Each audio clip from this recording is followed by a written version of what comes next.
মুখ্যমন্ত্রীর শপথ গ্রহণকে কেন্দ্র করে বিধানসভায় জল্পনা, বিধানসভায় রাজ্য বনাম রাজ্যপাল, অসন্তোষের সুর শঙ্কর ঘোষের কণ্ঠে। দেখুন, যে মুখ্যমন্ত্রী বিধানসভা ভাঙচুর করে সেই মুখ্যমন্ত্রী সংবিধানকে সম্মান দেবেন এটা তো আমরা আশা করি না।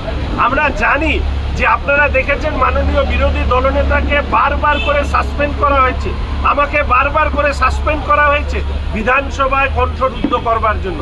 ফলে সংবিধানের সাথে তৃণমূলের যোগসূত্র অনেক দূর দূর পর্যন্ত নেই। শুধু আপনাদেরকে অনুরোধ করব বিষয়টিকে তোলবার জন্য যে তৃণমূলের মতন একটি দুষ্কৃতীদের স্বীকৃত রাজনৈতিক দল রাজ্যে শেখ শাহজাহানের মতন এই ধরনের দুষ্কৃতীদেরকে নির্বাচিত জনপ্রতিনিধি হিসাবে সংসদীয় গণতন্ত্রে প্রবেশ করিয়ে একদিকে রাজ্য প্রশাসন এবং পুলিশ প্রশাসনকে ব্যবহার করে আজকে পশ্চিমবঙ্গে সীমান্তবর্তী যে জেলা তার মধ্যে যে অনুপ্রবেশের দাপাদাপি, সালিশি বিচার ব্যবস্থা, এই সবটাই প্রমাণ করে যে পশ্চিমবঙ্গ নয়, মাননীয় মুখ্যমন্ত্রী পশ্চিম বাংলাদেশ হিসেবে দেখতে রাজ্যকে বেশি পছন্দ করেন। তার প্রতিফলন সংবিধানকে উপেক্ষা করা, নিজের মতন রাজ্য চালানোর চেষ্টা এবং পশ্চিমবঙ্গ এমন একটা আলাদা রাষ্ট্র ব্যবস্থা এইভাবে চলবার চেষ্টা করছেন। আমি আশা রাখি 2026 মাননীয় মুখ্যমন্ত্রীকে আমি বলছি, ভুলে যাবেন না লোকসভায় 2,33,00,000-এরও বেশি মানুষ ভোট দিয়েছেন। আপনি আসন দেখছেন, আপনি জানবেন 2,33,00,000 লোক ভারতীয় জনতা পার্টির পাশে দাঁড়িয়েছে এবং আপনাদের যে ভোটের যে বৃদ্ধি বা আপনারা যে ভোটের ডিফারেন্স আছে সেই ভোট আসলে ভোট নয়, সেগুলো হচ্ছে বুথে বুথে ভূতের দাপাদাপি, যা আমাদের মাননীয় বিরোধী দলনেতা ইতিমধ্যে মানুষের সামনে এই ভোট নিয়ে পর্যালোচনা করতে গিয়ে তিনি দেখিয়েছেন। এবং আমরা বেশ কয়েকটি লোকসভা নির্বাচনের ফলাফল নিয়ে ইতিমধ্যেই সন্দেহ প্রকাশ করা, মামলা ইত্যাদি করার পথে এগিয়ে গিয়েছে। বাজেট নিয়ে কিছু বলবে? না, নো বাজেট।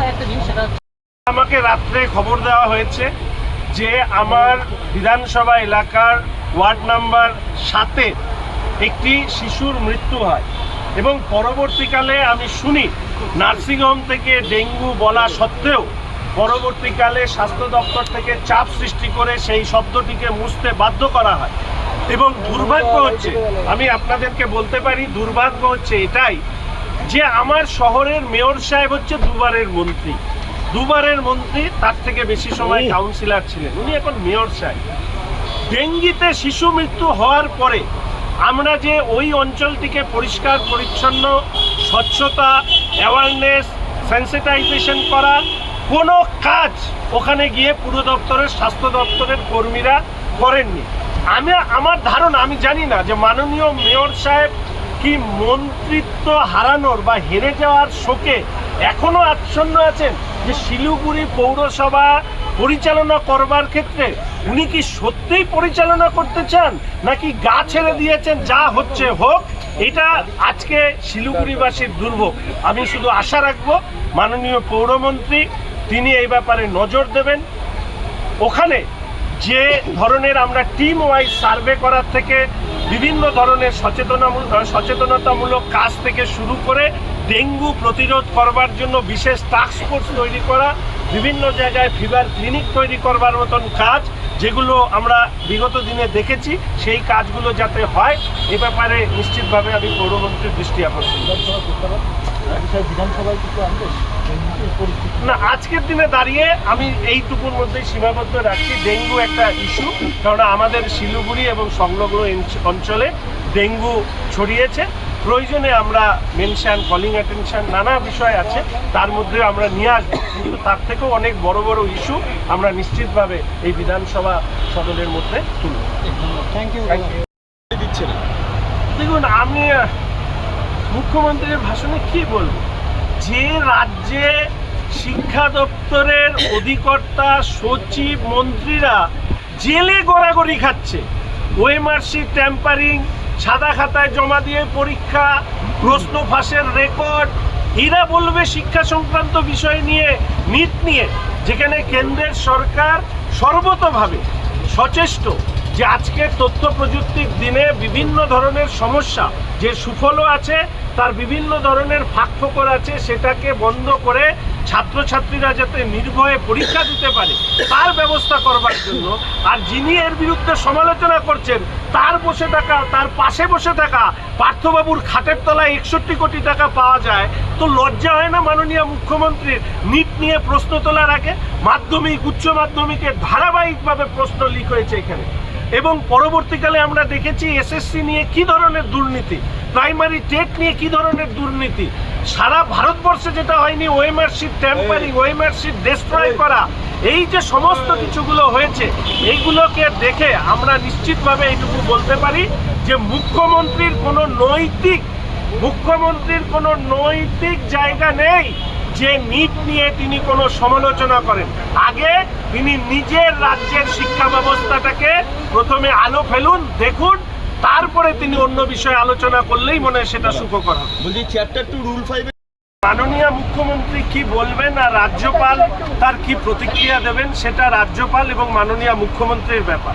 শুধু এইটুকু বলতে পারি যে সাংবিধানিক প্রধানকে আক্রমণ করা মাননীয় মুখ্যমন্ত্রীর একটা ধারাবাহিক তার কর্মসূচির মধ্যে পড়ে, যা গণতন্ত্রের পক্ষে অত্যন্ত বিপজ্জনক এবং একটা রুচিহীন যে প্রক্রিয়া বলে আমরা মনে করি।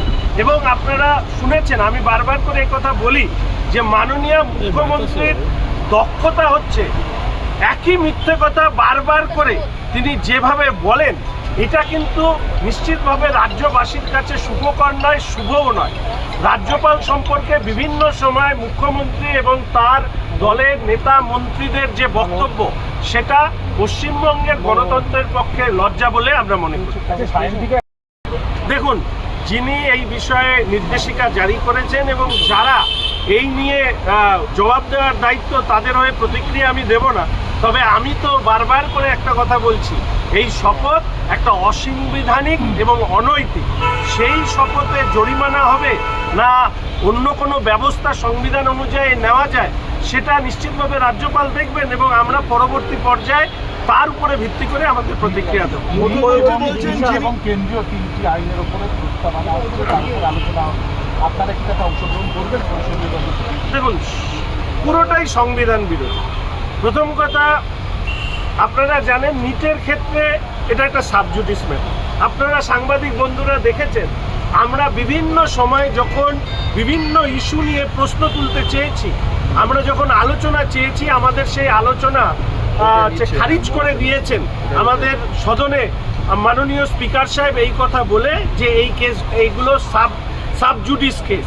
অথচ একইভাবে নিট যা সুপ্রিম কোর্টে আইনগত প্রক্রিয়া চলছে, সেই প্রক্রিয়ার মাঝখানে দাঁড়িয়ে এর আলোচনা করাটাও সাবজুডিস, আলোচনা করাটাও অসাংবিধানিক। আর ভারতীয় ন্যায় সংহিতা তো পাস হয়ে গেছে, আইন হয়ে গেছে, দেশের সরকারের আইন। সেই আইন নিয়ে কোনো ধরনের প্রস্তাব বা আলোচনা করা রাজ্যের অভ্যন্তরে গণতান্ত্রিক পরিকাঠামো এবং সংবিধান আমাদেরকে সেই অনুমতি দেয় না। কিন্তু বারবার এর আগেও আমরা দেখেছিলাম ন্যায় সংহিতা নিয়ে আলোচনা হয়েছে, সেই সময় আমরা বলেছি, আজকেও আমরা বলছি যে এই মুখ্যমন্ত্রী, যদিও আমি দুঃখিত এই শব্দ ব্যবহার করবার জন্য, উনি হচ্ছেন মিথ্যের জাহাজ।